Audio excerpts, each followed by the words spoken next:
Donc c'est parti.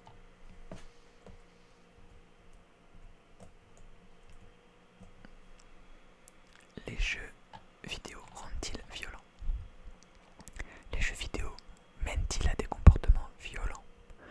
Les études scientifiques n'ont trouvé aucun lien, mais cette théorie persistante est de retour dans les manchettes. Dans la foulée de la tuerie survenue samedi à El Paso, au Texas.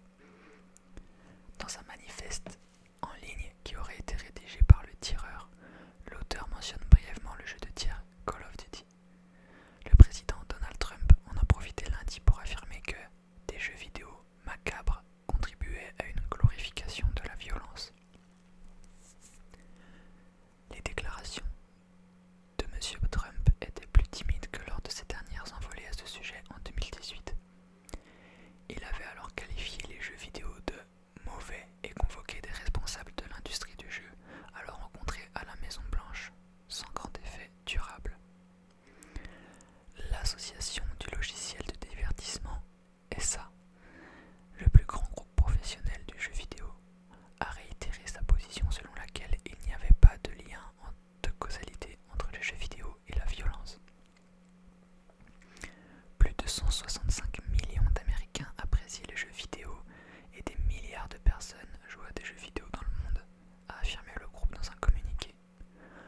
D'autres sociétés où les jeux vidéo sont joués avec autant d'avidité ne sont pas confrontées au niveau tragique de violence observé aux États-Unis.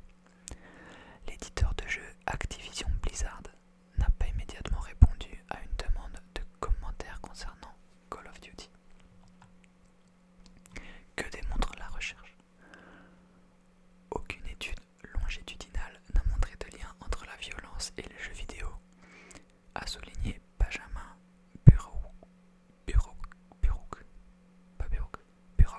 Buraouf, professeur de médias émergents à l'université du Nevada à Las Vegas. Il n'y a certainement pas de lien avec la violence armée. Selon M. Buraouf, certaines études montrent une augmentation à court terme des pensées et sentiments agressifs après avoir joué à des jeux vidéo, mais rien qui n'atteint le niveau de violence. Beaucoup de joueurs se fâchent quand ils perdent ou ont l'impression que le jeu a triché, mais cela ne mène pas à des sorties violentes, a-t-il expliqué. En 2006, une petite étude réalisée par des chercheurs de l'université de l'Indiana a révélé que les adolescents jouant à des jeux vidéo violents présentaient des niveaux plus élevés d'excitation émotionnelle, mais moins d'activité dans les parties du cerveau associées à la capacité de planifier, de contrôler et d'orienter les pensées et le comportement. Patrick Marquet, professeur de psychologie de l'université Villanova spécialisé dans les jeux vidéo, a découvert dans ses recherches que les hommes qui commettent des actes de violence graves jouent en réalité moins aux jeux vidéo violents que les hommes ordinaires. Environ 20% d'entre eux étaient intéressés par les jeux vidéo violents, comparativement à 70% de la population en général, a-t-il souligné dans son livre de 2007, Combat moral, pourquoi la guerre contre les jeux vidéo violents se trompe. Une autre étude réalisée par M. Marquet et ses collègues a montré que la violence avait tendance à diminuer lorsqu'un nouveau film ou jeu vidéo violent sortait, ce qui pourrait être dû au fait que les personnes jouent chez elles ou sont dans les salles de cinéma pour regarder le film. L'idée générale veut que les personnes qui jouent à des jeux vidéo puissent juste après avoir joué être un peu sautillants et avoir des mouvements saccadés, mais cela ne change pas fondamentalement leur identité, a-t-il précisé. C'est comme lorsqu'on va voir un film triste, ça fait pleurer, mais ça ne mène pas à une dépression clinique. Pourquoi cette théorie persiste-t-elle? La théorie persiste en partie parce que les politiciens des deux côtés de l'échiquier la considèrent comme une cible facile, puisque le jeu vidéo n'a pas de lobby puissant comme la National Rifle Association, NRA, pour les armes à feu par exemple. En 2013, après la fusillade à l'école primaire Sandy Hook de Newton, dans le Connecticut, le vice-président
sûrement un lien en référence à des tueries ou etc. Mais les scientifiques, les chercheurs démontrent le contraire. Et j'ai pu lire et vous avez pu entendre qu'il y avait quand même un acharnement sur les jeux vidéo. Pour ma part, ça reste mon opinion et seulement la mienne. Je pense qu'il n'y a aucun lien. Je pense que, au contraire, comme ils disent, les jeux vidéo peuvent parfois passer des pulsions violentes, j'imagine, à certaines personnes, et calmer des ardeurs. Moi, je sais que ça m'arrive parfois quand je perds à des jeux de m'énerver comme tout le monde, comme quand on perd dans un sport ou un truc comme ça. Mais c'est pas pour autant que j'irai fusiller tout mon village dans la demi-heure.